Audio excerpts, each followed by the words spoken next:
There will be Xenoblade 1 and 2 spoilers in this video, but I'm sure that's a given.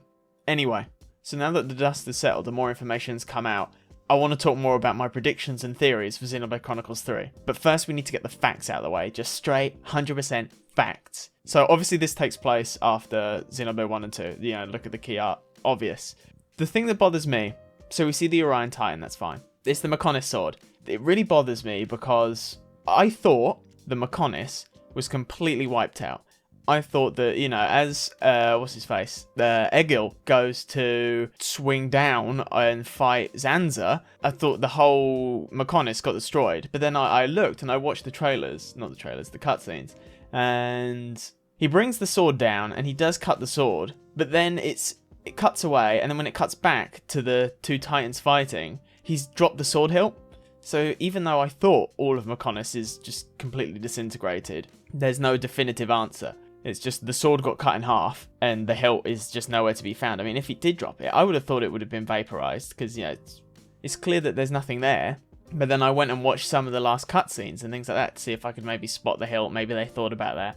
But I couldn't see it, so I'll have to say that's, you know, the jury's out. The Orion Titan, though, I don't understand, because at the ending of Xenoblade 2, it merges with the landmass. Now, after some consideration, whether this landmass is the Bionis, I have no idea, but what doesn't make sense is, it went in face first, so now how is it completely exposed on the top of a mountain and cut in half? So it's like, there's definitely something else going on here. But now, next 100% fact. Actually, no, so this is crazy. So, Xenoblade 3, like, I don't know how long Mr. Takahashi's been planning Xenoblade 3, because in his interview as the game's coming out, he's put, more precisely speaking, we came up with the key visuals sometime between the end of development of Xenoblade Chronicles and at the beginning of development of Xenoblade Chronicles 2. It's like, what? Obviously, I highly doubt it was, like, all of it was planned that far ahead, but the fact that he was already like, okay, this is going to be like, we're going to have the Mechonis sword, and we're going to have the next thing right here.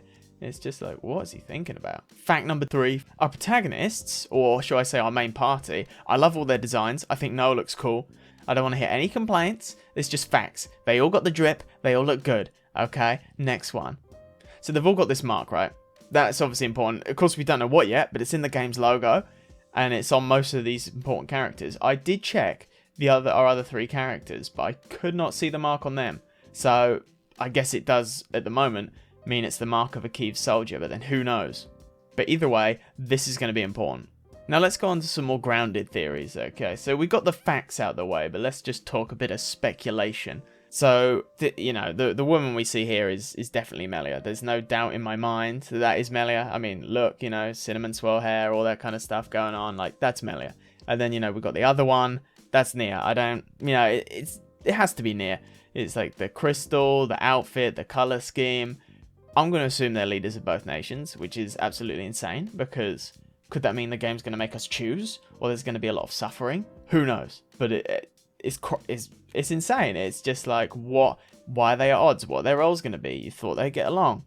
And it's just like, what is going on here? As two people who have a lot in common, maybe they'll realize that. Maybe they'll talk and they'll be like, wow, we both came second place, you know, what are the odds? And then they bond over that, and then they're besties, and it's great. But who knows? Next is from the title screen. It's like, you know, the merge of these two worlds, where we can see that of what, well, at least it very looks similar to the Letherian archipelago on that screenshot of the water. You can see like the spikes and the kind of like the dome top. And it's like, whether that's merged into Erith Sea or that just is around, who knows? But at the very least, that is, without a doubt, that's the Letherian archipelago. And then on the other image, it looks way more like the distant fingertip. Whether it is or not, because it's just grating and a bit of a similar shape, who knows?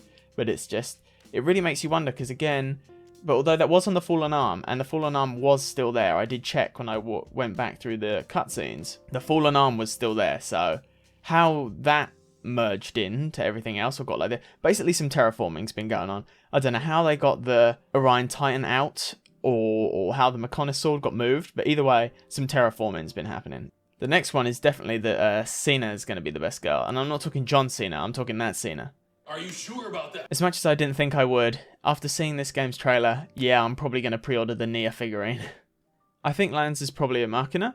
He could be Inderline, but when I look at him, even though he doesn't have like all maybe the big robot bits that the Machina usually have, or at least as we saw them in Xenoblade 1, I think this is just how they've changed over the years. So I'll put my bet on him being a Machina. Next up, I think we're definitely going to see returning characters.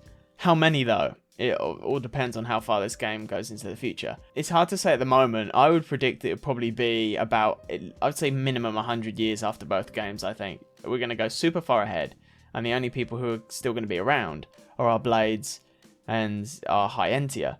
It's going to be very interesting, because there's no way it's just going to be Melia and Nia. Like, I guarantee you these other characters are going to pop up. Now, I've seen some people say that it sounds like Rex's voice a couple times in the trailer. I really couldn't pick it out, and I thought it was just the MC talking, but who knows? And then finally, this is Vandam. This is the same Vandam. I know he looks different, but I am going to go down, and I'm going to stick to my guns until I hear otherwise, that is the same Vandam, and no one can prove me wrong. Now let's get into some baseless theories. I think the reason why it's the same Vandam, okay, and I say completely baseless. I am running on fumes and headcanon, okay.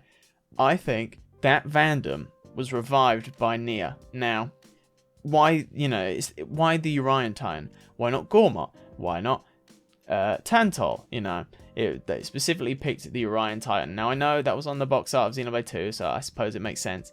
But I think something happened. The lands merged, and then they went to the ruins, because, Nia's got her powers, and then maybe she learned that, oh, she can revive the dead. Why that makes him look like that, who knows? But that's it. Of course, he could have been reincarnated, but I don't know. It's just like, what gets me is he's got the exact same scar on his face, and the exact same hairstyle. And I don't know, it could be a coincidence. It's just like his reincarnation.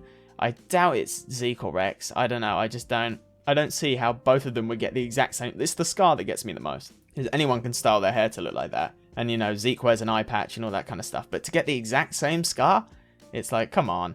Another crazy one is maybe he's just a super fan.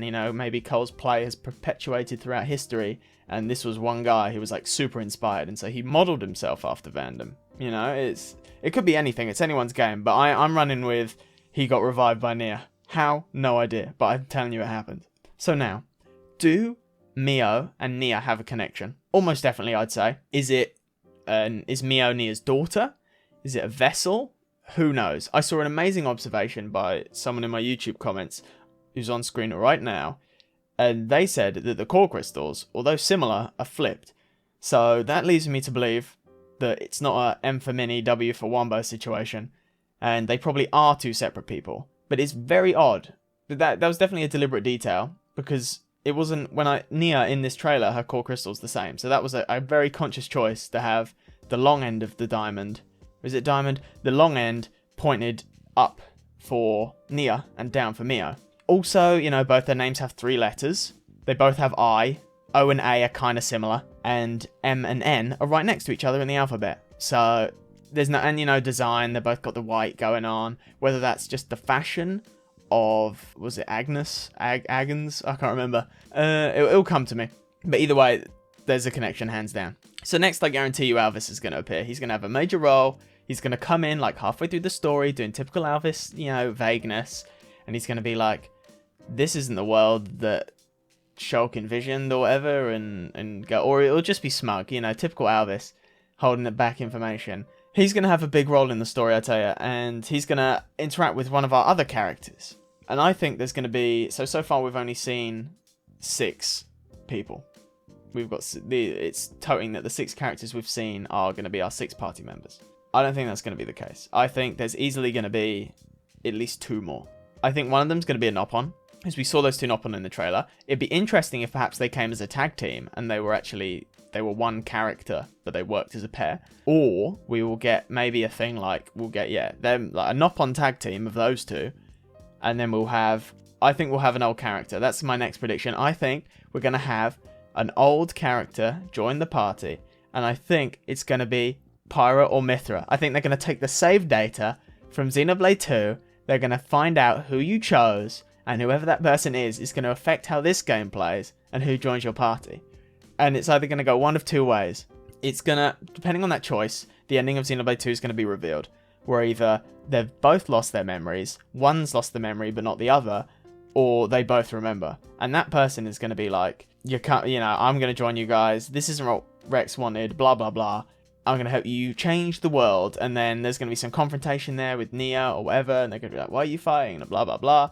I'm telling you, that's my baseless theory. I think Tyon, I think he's going to betray us. But I feel like it's going to be one of those betrayals where because we haven't really had no, never mind, we have. I was going to say we haven't necessarily had a main party betrayal.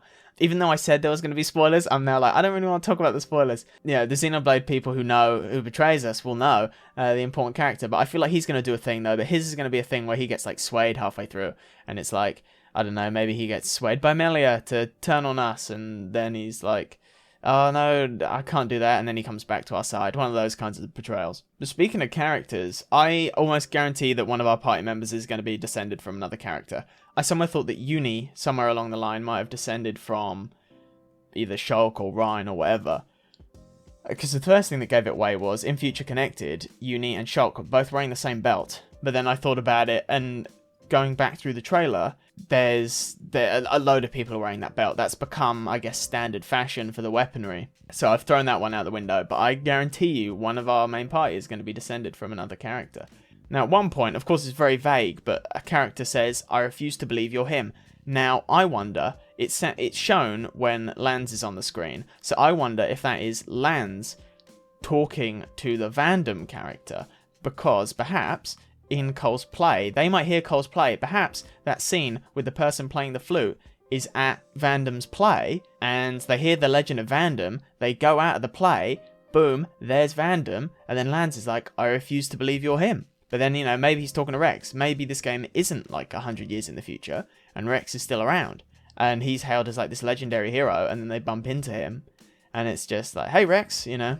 But that's about it. However, I have one more theory. I think, so my original prediction for when Xenoblade X happens, I would say you can guess that Xenoblade X happens before Klaus hits the big reset button.